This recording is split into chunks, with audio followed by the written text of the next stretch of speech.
Hi everybody, welcome to the Dave DiIanni Show. I'm DJ Foster, joined by Grand Valley State head soccer coach Dave DiIanni. Coach, thanks for joining me this week. Thanks, CJ. What a weekend for your team. We got a lot to talk about, so we'll get right into it. You played two matches, two postseason matches, two more postseason wins. It wasn't all smooth sailing though for you. On Friday, you took on Wisconsin Parkside in the regional championship here in Allendale. You win 2-0. Aaron Hilbert gets you on the board early in the 19th minute with a goal. Ashley Botts converts a penalty kick in the 32nd minute. And that was all the scoring for you. That's all you needed was those two goals. Chelsea Parise had 4 saves. You outshot Wisconsin Parkside 14-8. Everything there that I just listed kind of seems like a normal Grand Valley State win. You score a couple goals, you play good defense, and you get out with a shutout victory. Yeah, our girls played well. That was one of our team goals was to be a regional champion, and we were defending champs, so that means even more for our kids, and that's a chance for them to kind of contribute to their legacy. When they're gone, is Sure. This team was able to defend the championship and the trophy. So I thought our kids played really well. Very good, very well coached game by Troy Fabiano. I thought in the second half they made some adjustments to make it a little bit more difficult on us to play. We get on the board early. Aaron Hilbert scores a really nice goal from Taylor Callan on a set piece and in the air. And Aaron Hilbert's done that a couple times already this year. She's very good in the air, and then scored the PK with Ashley Botts. And so I thought we did enough in the first half, and I think so did our kids. We need to do a better job in the second half of maybe playing to win the game versus just playing to not lose, Sure. And manage the game. Survive. And I think some of that's just how aggressive you are and flipping the field and playing on your toes and, playing downhill as well. I know they use that term in football too. Mm-hmm. So, again, we did enough. Our kids managed the game, did a nice job. And I think the game got chippy as well, very physical. And that kind of ruined any chance at any rhythm of play for either team. And that probably best suits Parkside than it does us. But we got ourselves out of the game and advancing to the quarterfinals for Sunday. Yeah, so on Sunday you took on Minnesota State Mankato, a team you had played earlier in the year. You went scoreless with them, a 2-overtime tie. And this one certainly had its exciting moments. You win 5-4 in penalty kicks. But let's talk about how we got there. Ashley Botts scored early in the 11th minute. You went to halftime with a 1-0 lead. Casey McMillan added a goal in the 69th minute. You're up 2-0. Things are looking good. And then Minnesota State converts a penalty kick with about 6 minutes left. It's like, okay, now things are a little bit more interesting. And then just 2 minutes later, they tie it with another goal. And all of a sudden, in about a 3-minute swing, you go from being up 2-0 to being tied and looking at overtime as a distinct possibility. What were kind of your thoughts on those 2 late goals and knowing that, well, now we're going to have to go in overtime and try and win it there? Well, first off, I think our kids did a great job of following a game plan going into the game, into Minnesota State's game. And we did have the advantage of having video, as they did as well. And, they were a very good team, probably the best we've played all year to date. And they play kind of a unique style, and they kind of, defend very well and then counter out of it with pace and speed, kind of call it fast and furious. And it can be very difficult to play against. I thought our kids did a great job. Got on the board early, played an exceptional first half. I think really if you looked at it, you wished that we got out of there with a probably 2-3 goal lead that we, with regards to the chances that we created versus the 1 goal lead. Sure. That was number one. We had too many chances early on for the first 45 minutes to not score more than 1 goal, especially in that kind of game.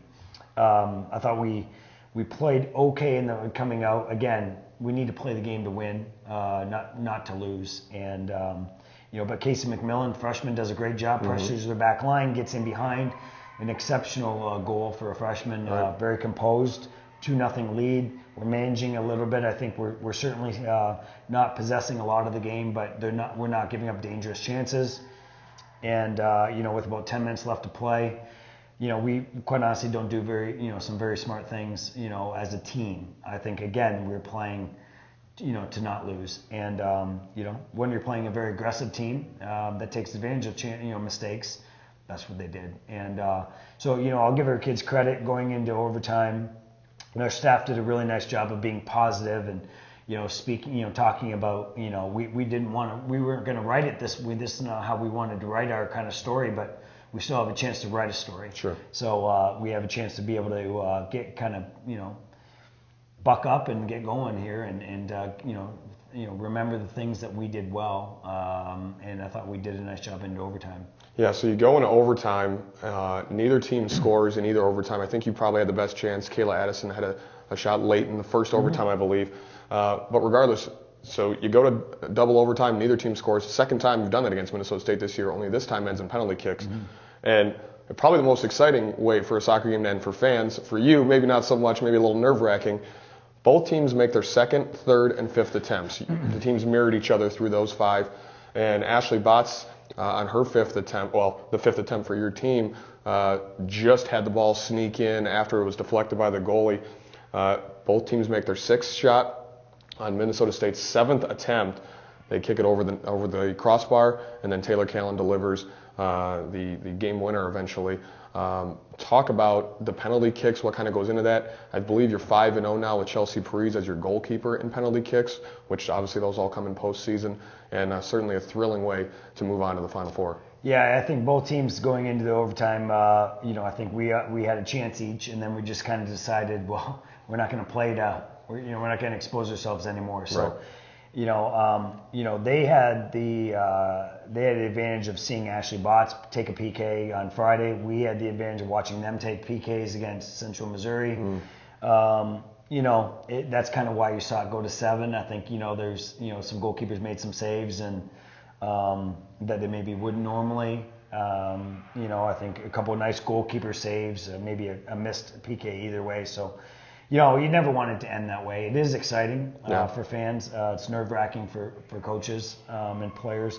Our girls have done a nice job. We focus on those that element of the game really around November, the end of October. When you start getting into postseason play, who are your 10, 11, 12 players that you want to take it and or want to take it? Sure. There's an element of stress there and anxiety. So. It's an unfortunate way to lose for Minnesota State. They're a great program and very well coached by Peter McGahey. And but I thought our kids did just as well in terms of mental resolve and dug in and Taylor Callan, what a great story. Never taken a PK before. Just felt confident, stepped up as a center back and said she didn't want her team to end this way and buried it. So. We'll take it. We'll take it any way we can to get back to the Final Four. And in some ways, I thought we played well enough to deserve to get there. But that's not how soccer is sometimes. So you're on to your 4th straight Final Four, which is almost a mind-blowing achievement, and maybe even a bigger number. Your senior class was 49-0-3 at home in their careers, never lost at home in the past 4 years. Talk about what those kind of numbers mean. I'm sure you haven't even been able to digest them yet, but when you hear those, what does that kind of tell you?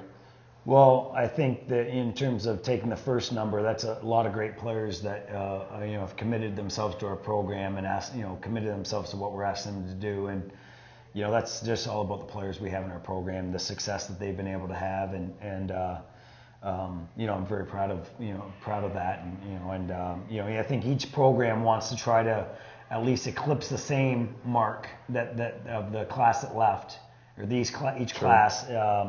And so I think that's kind of, that's a competitive peer pressure that they try to impose on each other. And then the other part is, it's a great class of students, great class of people, and I'm excited to see them be successful. And this is their legacy they're writing now.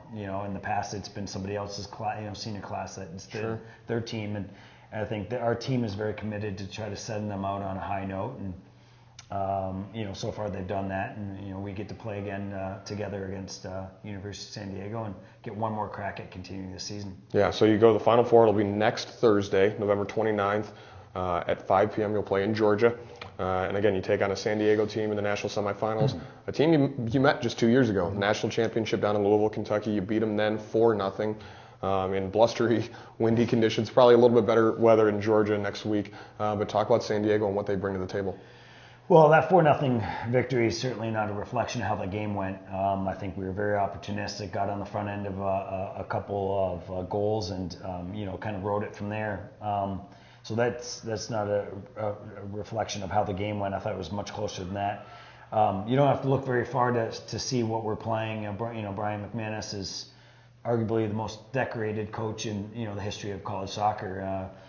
not only when he was with had San Diego as a NAI program with all the national championships that they had, but since he's been in D2.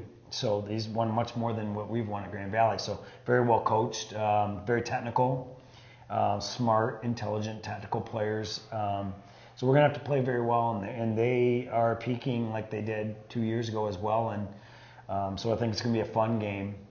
Two different styles, kind of a 3-5-2, control the midfield style versus our 4-3-3, and it's going to it's going to depend on probably what level of formation can control the game and who dictates what kind of pace. I think they're maybe a little bit more direct than we are.